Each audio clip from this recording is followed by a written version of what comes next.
আসসালামু আলাইকুম, সাথে আছি আমি মোহাম্মদ রিফাত ইসলাম। এসএসসি 2025 ব্যাচের ধারাবাহিক ক্লাসের এমসিকিউ বাস্তব সংখ্যা অধ্যায়ের আজকে পার্ট 2 নিয়ে হাজির হলাম। যারা পার্ট 1 দেখেছো এবং যদি ভালো লাগে থাকে তাহলে চ্যানেলটিকে সাবস্ক্রাইব না করে থাকলে সাবস্ক্রাইব করে দিও এবং একটি লাইক দিও এবং তোমাদের বন্ধুদের মাঝে শেয়ার করে দিও। তো ভাই দেখো, 1 নম্বর এমসিকিউ এ কি বলছে, 0.3 উপরে পৌনপুনিক এবং 0.6 উপরে পৌনপুনিক, মানে 0.3 0.6 দ্বারা ভাগ করলে কত হবে। এখন ভাগটা কীভাবে করবা, আগে 0.3 মানটা বের করবা। তো আমরা 0.3 তার মাথায় পৌনপুনিক। তোমাদের তো একটা জিনিস শিখেছি ভাই, যে পৌনপুনিকের এক কথায় বাম দিকে, দশমিকের বাম দিকের সংখ্যা এবং ডান দিকের সংখ্যা, এই জিনিসটা বুঝতে হবে ভাই। দশমিকের ডান দিকের সংখ্যাকে বাম দিক দিয়ে বিয়োগ করতে হবে। তা দশমিকের ডান দিকে আছে কি ভাই, ডান দিকে আছে 3, তার সঙ্গে তোমাকে মাইনাস করতে হবে কি ভাই, এই বাম দিকের সংখ্যা মানে 0। তারপরে দশমিকের ডান দিকে যতটি সংখ্যার উপরে এই পৌনপুনিকটা থাকবে ততটি 9 নিতে হবে। তাই একটির উপরে পৌনপুনিক আছে, তার মানে একটি 9 নিব আমরা। এখন 3-এর থেকে যদি আমরা 0 বাদ দিই তাহলে হয় কত ভাই, 3-এ হয়, আর 9-9-এ হয়। এখন আমরা আরেকটা বের করবো। এখন 0.6কে আমরা যদি সেম নিয়মে করি ভাই, সেম নিয়মে করলে কি হয় ভাই, এটা হয় না যে 6 মাইনাস 0 ডিভাইডেড, এই দশমিকের পরে 6-এর উপরে একটা সংখ্যার উপরে পৌনপুনিক আছে, তার মানে কি একটা 9। তার মানে 6-এর থেকে 0 বাদ দিলে কত হয় ভাই, 6 থেকে 0 বাদ দিলে 6 হয়, আর 9-9-এ হয়। এটা কি ভাই, এটা আছে ভাগ আকারে, এটা কিন্তু ভাগ আকারে আছে ভাই। কারণ যেহেতু 0.3কে 0.6 দ্বারা ভাগ করতে বলছে, ওরা যা বলছে তাই আমরা করতেছি। তারপরে এখন ভাই তোমাকে একটা কাজ করতে হবে, এখানে সাইন পরিবর্তন করতে হবে, আর সাইন পরিবর্তন করলে ভাগটা হয়ে যাবে গুণ। এখন আমরা এই 3/9, এই 3/9টা আমরা কি করব ভাই, সাইন পরিবর্তন করব, এবং এটা সাইন পরিবর্তন করলে ভাগটা কি হয়ে যাবে গুণ, এবং এই 6/9টাকে আমরা পরিবর্তন করে 9টা উপরে দেব, 6টা আমরা নিচে দিব।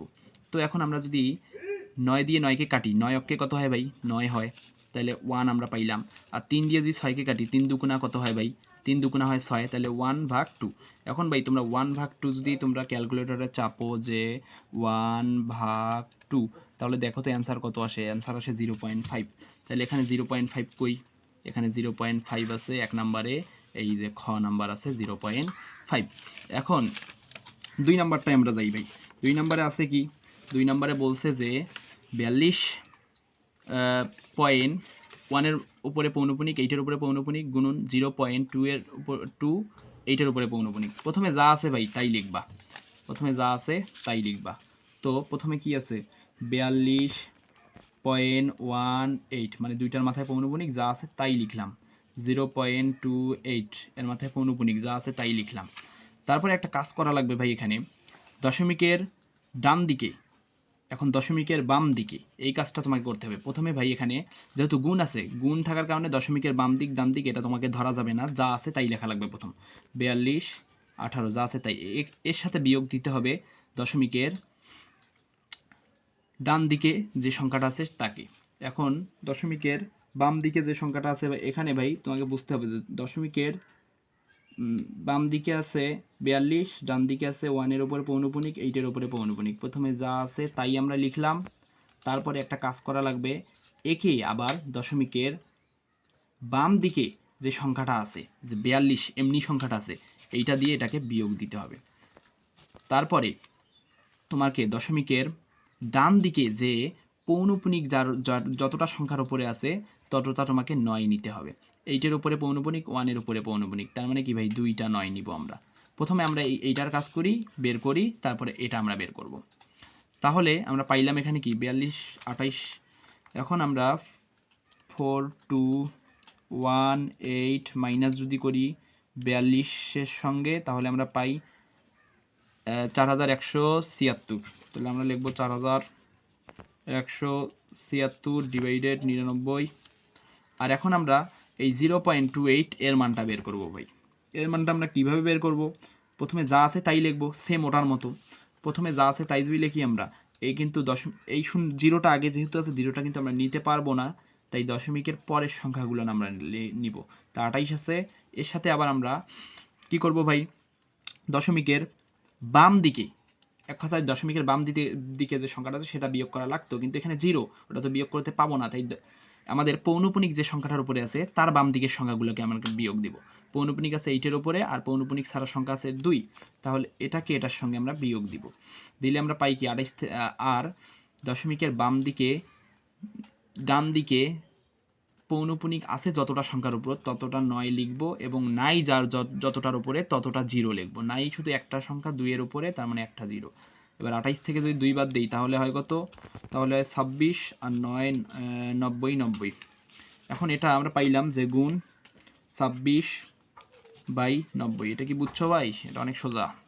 এখন একটা কাজ করা লাগবে, এটাকে 9 দিয়ে ভাগ, এটাকেও 9 দিয়ে ভাগ, এটাকে 2 দিয়ে ভাগ, এটাকেও 2 দিয়ে ভাগ। এই কাজটা তোমাদেরকে করতে হবে। এখন 4176কে যদি আমরা 9 দিয়ে ভাগ দিই তাহলে দেখি কি আসে। 4176 ভাগ 9, তাহলে আসে ভাই 464। তাহলে এখানে আমাদেরকে লিখতে হবে 464। আর 99কে যদি আমরা 9 দিয়ে ভাগ দিই তাহলে 99 ভাগ 9, আমাদের এখানে আসে কি 11। তাহলে 11টা আমরা এখানে লিখবো। গুনুন গুনুন, আর এই দিকের সংখ্যাটাকে আমাদেরকে 2 দিয়ে ভাগ দেওয়া লাগবে। 26কে 2 দিয়ে ভাগ দিলে হয় 13 13 26, এটা আমাদের ক্যালকুলেশন করা লাগবে না, এটা সোজা। 90কে 2 দিয়ে ভাগ দিলে হয় 45 দুগুণা 90, তাহলে 45 পাইলাম ভাই। এখন আমরা যদি পুরোটাকেই ক্যালকুলেশন করি, দেখো আমরা কি পাই। তাহলে পুরোটাকে আমরা যদি ক্যালকুলেশন করি 464, তারপরে আছে কি ভাই ভাগ 11, তারপর গুনুন 13 এই যে এই সংখ্যাটা, তারপর আবার ভাগ 45 পুরোটাকে যদি আমরা ক্যালকুলেশন করি দেখবা যে আমরা পাই 12.1, তারপর 8585।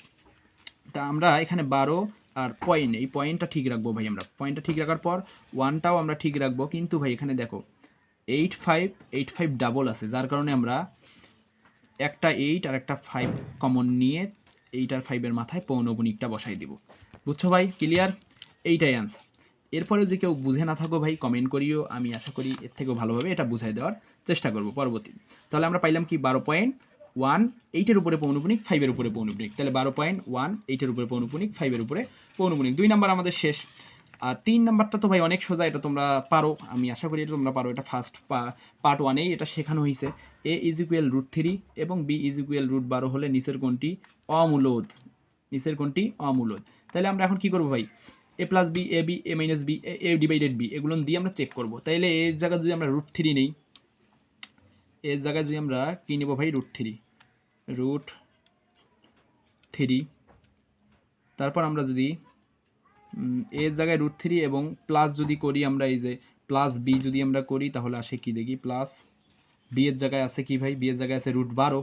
তাহলে b এর জায়গায় আমরা যদি √12 বসাই দেই, √12, তাহলে আসতেছে আমাদের এখানে অ্যান্সার কি 5.196152423। তার মানে কি ভাই, অ্যান্সার এটাই। কারণ আমি তোমাদেরকে বলছি অমূলক সংখ্যা চেনার একটা বিষয় হলো ভাই, ক্যালকুলেশনে দশমিকের পরে অনেকগুলো ভিন্ন ভিন্ন সংখ্যা আসবে, মানে কোনোটার সঙ্গে কোনোটা মিল থাকবে না। আর মূলদ সংখ্যা চেনার জন্য কি করতে হবে ভাই, মূলদ সংখ্যা দশমিকের পরে 2টি সংখ্যা আসবে, আর না হলে দশমিকের পরে একই সংখ্যা বারবার আসবে। তাহলে কি ভাই, অমূলদ সংখ্যা 3 নম্বরের ক নাম্বার। তোমরা একটা কাজ করতে পারো, a / b করে দেখতে পারো। তা আমরা একবার করে দেখি। তাহলে ab, তাহলে গুণ আকারে আছে, তাহলে আমরা √3, এই √3, তারপর কি গুণ আকারে আছে, গুণ চিহ্ন চাপলাম, আর b আছে কি √12। এখন যদি আমরা অ্যান্সারে চাপি তাহলে দেখবো 6। এটা কি অমূলদ না।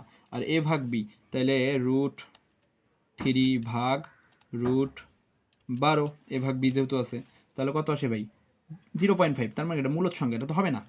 তার মানে অ্যান্সার কি ক নাম্বার। 4 নাম্বারে যাই ভাই, 4 নাম্বারটা একটু পেশারজনিত ম্যাথ, 4 নাম্বারটা একটু ভালো করে বুঝাইতে হবে। 4 নাম্বারে কি দিছে ভাই, x = 0.4 এবং y = 0.8 হলে নিচের কোনটি সঠিক, নাকি ভাই? এই টাইপের অঙ্কের ক্ষেত্রে ভাই আগে x এর মানটা বের করা লাগবে, তারপর y এর মানটা বের করা লাগবে। তো প্রথমে আমরা যদি x এর মানটা বের করি তাহলে আমরা দেখব যে 0.4 এর মাথায় পৌনপুনিক। তোমাদের তো ভাই একটা জিনিস শিখাইছি যে দশমিকের পরে পৌনপুনিক যার মাথায় আছে, এক কথায় প্রথমে তোমাদেরকে লিখতে হবে যে ডান দিকের সংখ্যা, তারপরে বাম দিকের সংখ্যা, মানে সবগুলাই লেখা লাগতো, কিন্তু তোমাদেরকে প্রথম লেখা লাগবে ডান দিকের সংখ্যা, তারপরে বাম দিকে। ডান দিকে আছে 4, এটার সাথে বিয়োগ দেওয়া লাগবে বাম দিকের সংখ্যা, বাম দিকে আছে 0। তারপর দশমিকের পরে পৌনপুনিক আছে একটা সংখ্যার মাথায়, মানে একটা 9। তার মানে কি 4 থেকে 0 বাদ দিলে 4, 9 9, তার মানে কি 4 ডিভাইডেড 9। একটা আমরা পাইলাম, এটার মান x এর মানটা পাইলাম। এবার y এর মানটা যদি আমরা ভাই চেক করি তাহলে আমরা পাবো 0.8 এর মাথায় পৌনপুনিক। সেম নিয়মে ভাই আমরা যদি এটা করি যে 8, তার থেকে যদি বিয়োগ করি 0, আবার দশমিকের পরে একটার মাথায় শুধু পৌনপুনিক আছে, তার মানে একটা 9। তার মানে কি 8 এর থেকে 0 বাদ দিলে 8, তাহলে 8/9 পাইলাম। এখন আমাদের কাজ হইল ভাই এখানে x প্লাস ওয়াই 1.3 উপরে পৌনপুনিক কীভাবে হয় এটা আমাদের চেক করা লাগবে নাকি। মানে এটা যদি আমরা চেক করি ভাই, আগে x প্লাস ওয়াই এই কথাটা আমাদেরকে লিখতে হবে এখানে। তো x প্লাস ওয়াই যদি কথাটা আমরা লিখি, x প্লাস ওয়াই আমরা কথাটা লিখলাম। লেখার পর ভাই আমরা পাইলাম কি, দেখো লেখার পর আমরা পাইছি এখানে যে 4 9 আর 8 9, তাহলে 4 ডিভাইডেড 9, এই যে 4 9 এটা কিন্তু ভাই x এর মান, আর y এর মান এই যে 8 9, এই দুইটা মান। তাহলে 4 9, তারপর কি প্লাস আছে প্লাস, তারপরে কি ভাই 8 9। এখন আমরা এখানে একটা কাজ করতে পারি না ভাই, এই যে 9 9 দুইটা 9 একই আছে, তার মানে কি একটা 9 কমন নিতে পারি না। তারপরে কি আছে ভাই, তারপরে আছে 4 আর 8, এই 4 যোগ 8 কি যোগ আকারে রাখতে পারি না আমরা।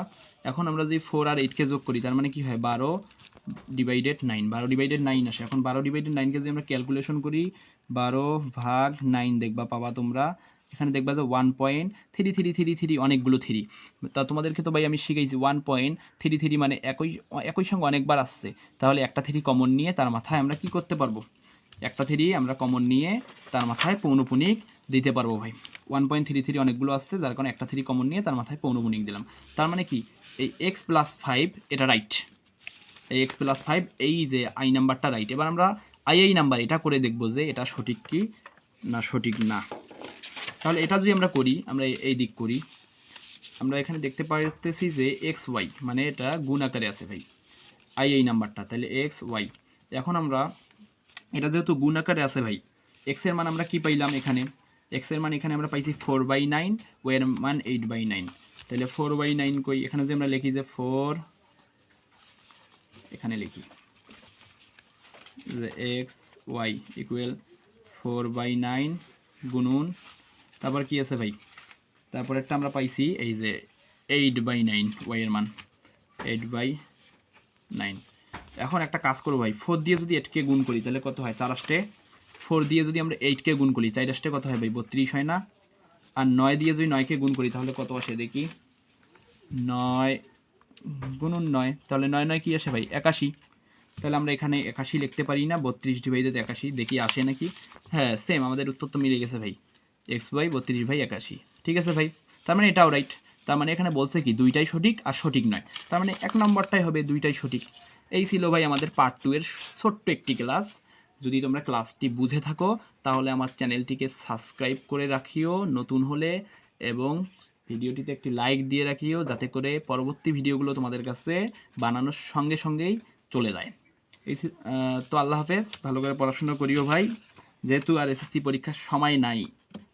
আর এসএসসিতে এমসিকিউতে ম্যাথে অন্তত এমসিকিউতে অনেক ফেল আসছে 2024 সালে। তো আমি চাই না যে তোমরাও এরকম ফেল করো, তোমরা এসএসসি এমসিকিউটা ভালো করে দিয়ে ভালো মতো পাস করে যাও বা ভালো রেজাল্ট করো, এটাই তোমাদের কাছে প্রত্যাশা। তো আল্লাহ হাফিজ।